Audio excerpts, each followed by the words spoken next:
Bonjour et bonsoir à tous ceux qui nous rejoignent sur cet épisode. Donc bienvenue sur My Revelation. Donc peu importe où vous êtes, à quelle heure vous regardez cette émission, vous êtes les bienvenus. Merci de nous suivre encore une fois. Donc je vais vous faire part de mon petit témoignage.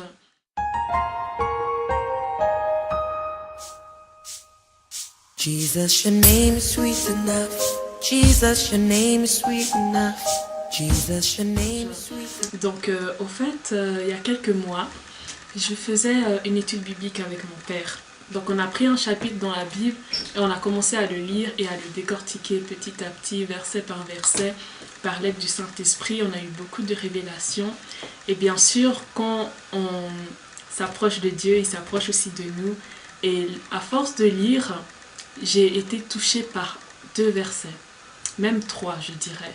Et en fait ces versets ils sont vraiment entrés en moi, genre comme une lumière au fait en moi, et je voulais les partager avec vous aujourd'hui.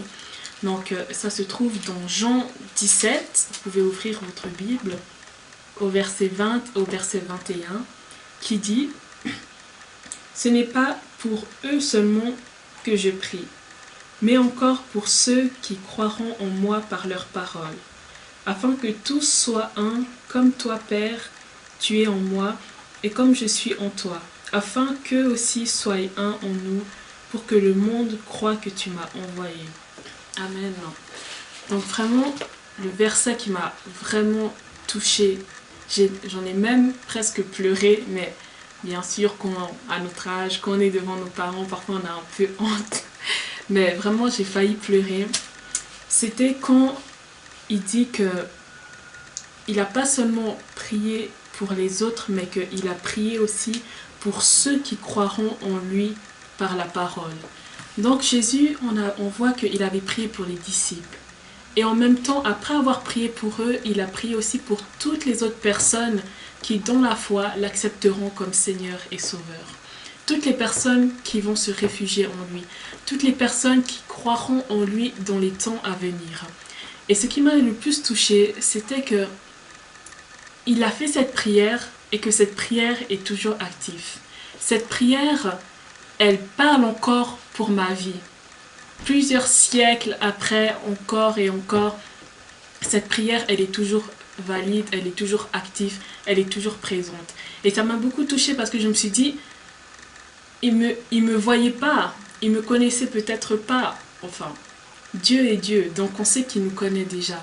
Mais je n'étais pas encore née, je n'étais pas dans cette époque, je n'étais pas dans ce monde encore. Mais cette prière, elle est venue déjà jusqu'à moi. Et je me suis dit, waouh Seigneur, mais comment après tant d'années, ta prière, elle a encore de la valeur et de la portée pour ma vie. Et ensuite, il y a un autre verset que nous avons lu et qui a répondu à ma question. Ça se trouve dans Jean 15 au verset 16, qui dit « Ce n'est pas vous qui m'avez choisi, mais moi.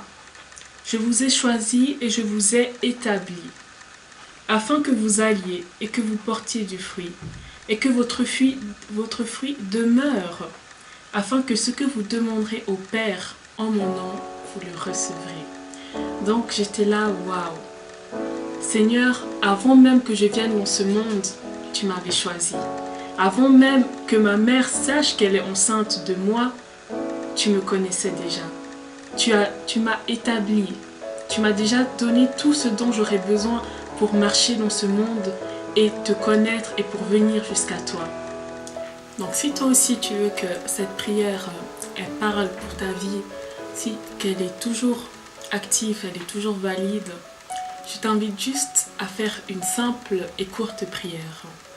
Mets-toi dans un coin, enlève tout bruit et toute distraction autour de toi. Concentre-toi juste sur toi-même et pense juste à Dieu en ce moment. Ferme juste tes yeux et ouvre ton cœur à lui. Car Dieu, il dit qu'il se tient à la porte et il frappe. Il attend juste qu'on ouvre notre cœur pour qu'il puisse rentrer. Il est là, il est tout près. Peut-être que tu ne le sens pas, mais il est juste là. Et je t'invite juste à élever cette prière en disant « Seigneur, je veux que cette prière parle pour ma vie, Que ces mots que Jésus a prononcés il y a 2000 ans et qui sont toujours valides, qu'elles puissent répondre et parler pour ma vie. Seigneur, je t'invite et j'ouvre mon cœur, que tu puisses y entrer, que tu puisses y prendre place. Seigneur éternel, viens et viens t'établir dans ma vie. Que tout ce que tu as prévu, tous les plans que tu as pour moi, qu'ils puissent se réaliser dans ma vie. Seigneur, aujourd'hui, je te donne mon cœur, je te donne ma vie, je te donne tout et je te reconnais comme mon Seigneur et mon Sauveur. Dans le nom puissant de Jésus-Christ. Amen. Merci de m'avoir suivi, soyez bénis et bonne soirée, bonne nuit ou bonne journée. Bye.